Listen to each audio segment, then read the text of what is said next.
Miarabatsika namana sy tapaka rehetra izay manaraka anay eto amin'ity video ity, eto amin'ity chaîne ity, eto amin'ity Facebook ity. Manasa antsika hatrany anaraka hatrany ny radio nambotsy-tononona, radio piraty, anisy j'aime, anisy commentaire, i partage, etc.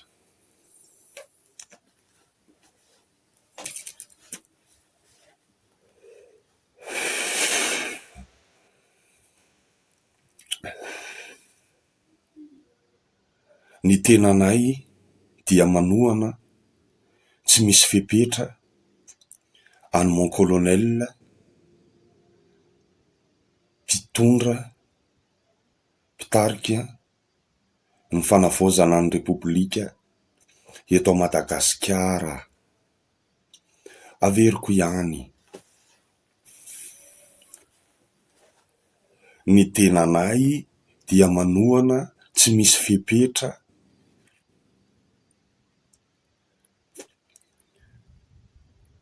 ny mon colonel mpitondra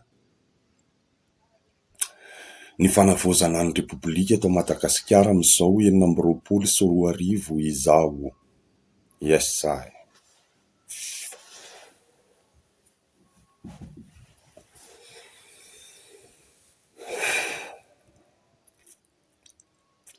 Ary faly ny tenanay, faly dia faly ny tenanay tompoko lahy sy tompoko vavy, fa côtier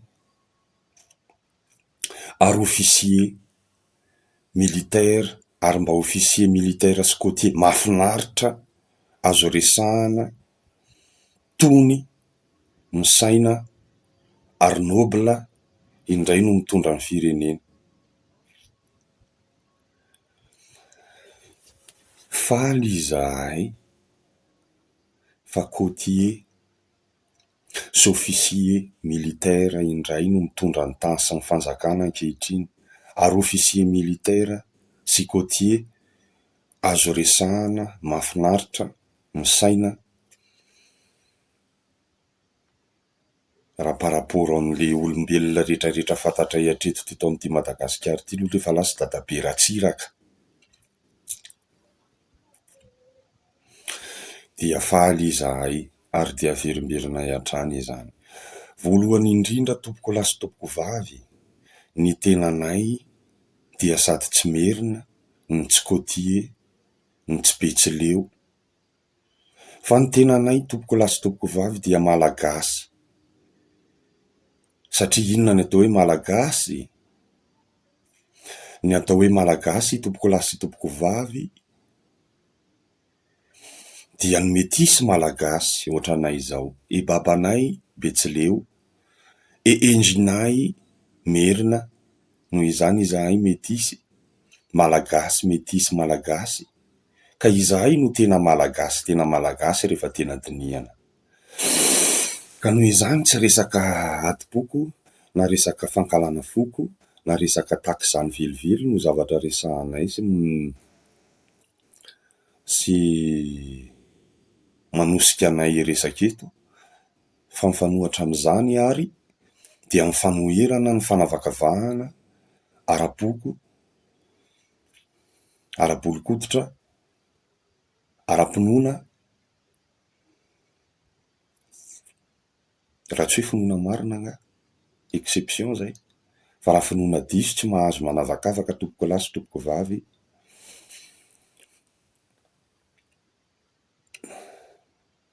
Dia izay no manosika anay tonga eto ankehitriny hitondra mofo maraina. Vaovao indray ho anareo tary sy akama eto amin'ity tanànan'i Madagasikara ity, izay manana sofina eno, izay manana maso hijery, izay manana vava hiteny ary izay manana saina hisaina.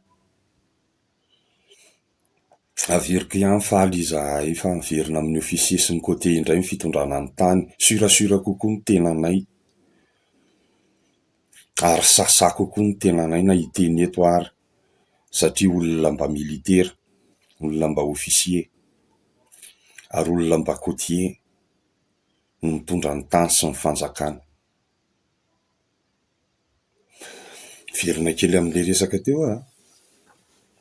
Ny tena malagasy dia malagasy metisy malagasy, ka miantso ny malagasy rehetrarehetra tsy hisaratsaraka fa hanambatra ho ala fa tsy ho azo tokana, fa ho ala tsy azo idirana, dia mitambatambatra. Na dia betsaka ara no mivoy ny tena mifanohatra amin'izany lazaina izany hoe aleo samy hijanona amin'ny fokony sy amin'ny razany dia ny alotsy fanohatra amin'izay tanteraka ny any tena filozofiako.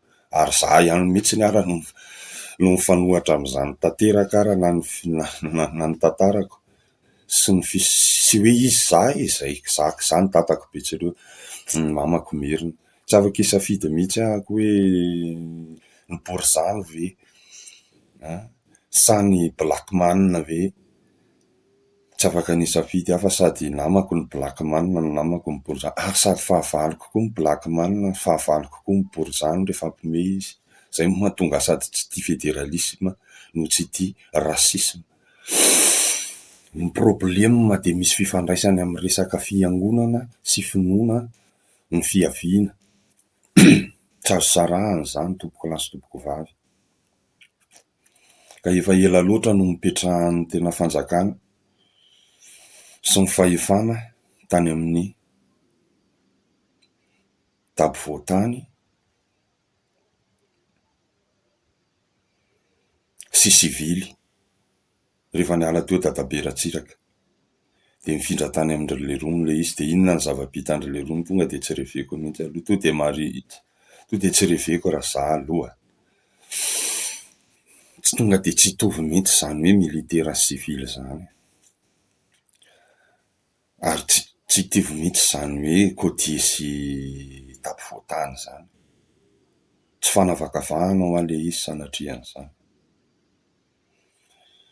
fa fiadivana amin'ny fanavakavahana ary ny tena antondihana eto. Izay nge rasy dia izay tsy manavakavaka an'iza n'iza.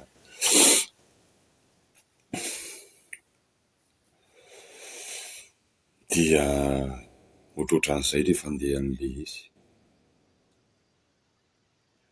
Mila miray ny rahan'ny malagasy, mila mifanambady izany no lazaina fa foko eto Madagasikara eto raha tena te hamorona firenena. Tsika nge tsy mbola firenena, ary izay ilay problema, mbola tindra ilay rony sarahana ihany. Araka ny kaoziny sareraka hoe tamin'ny andron'ny ry Général Duchesne, ry Général Gallieni, politika tamin'izany mbola tohizan'izay politika miseho manaratsaraka amin'ny malagasy eto.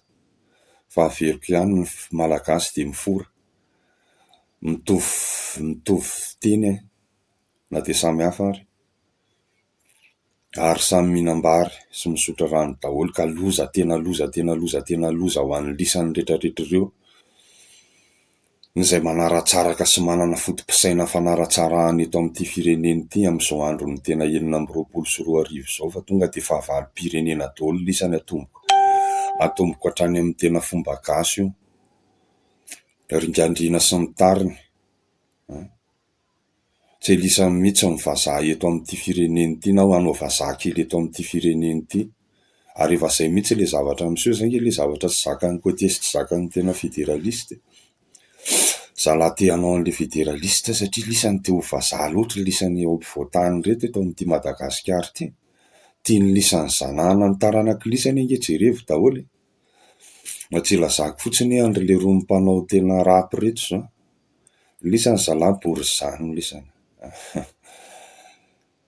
Tena diso avy raha hiteny an'izany sy hitsotra an'izany eto, fa rapina Borizano lisany, rapina Borizano no nataony lisany. Aza monopoliser ny lisany izany ny kolontsaina mainty tena vrai.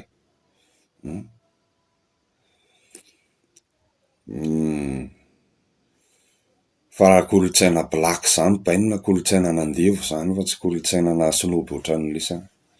Dia aza monopoliser ny lisany, izany ilay koziko hoe izany izao ilay mbola tena taminga an'ilay teo vazaha sy teo andriana foana ny lisany eto amin'ity Madagasikara ity, fa izay ankoatran'ny lisany izany dia inona izany izay ankoatran'ny lisany.